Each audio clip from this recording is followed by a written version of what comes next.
புரட்டாசி சனிக்கிழமை மற்றும் விரத நாட்களில் செய்யும் முருங்கைக்கீரை பொரியல் எப்படி செய்வதென்று இந்த பதிவில் பார்ப்போம்.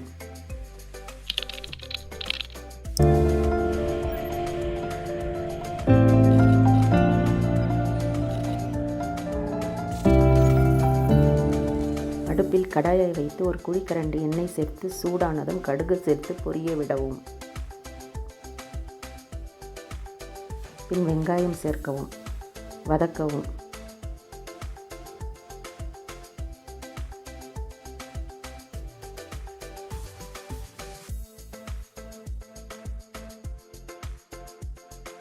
வெங்காயம் 3/4 பகம் வெந்ததும் லேசாக நசுக்கிய 4 பூண்டு சேர்க்கவும்.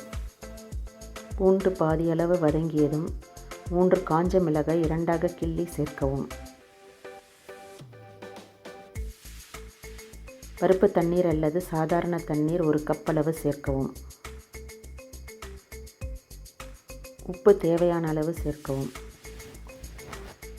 கலந்து விடவும்.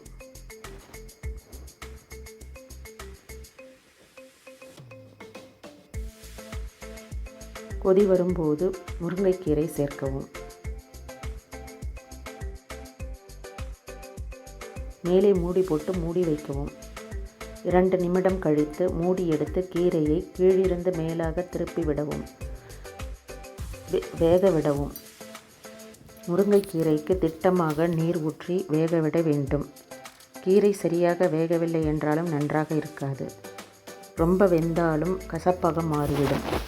பக்குவமாக செய்ய வேண்டும். நீர் வற்றியதும் தீயை குறைத்து வேக வைத்த துவரம்பருப்பு, தேங்காய் துருவல் சேர்த்து நன்றாக கலந்துவிடும். சுவையான முருங்கைக்கீரை பொரியல் தயார். வியூவர்ஸ், இந்த பதிவு பிடிச்சிருந்தால் லைக் பண்ணுங்கள், ஷேர் பண்ணுங்கள், சப்ஸ்கிரைப் பண்ணுங்கள்.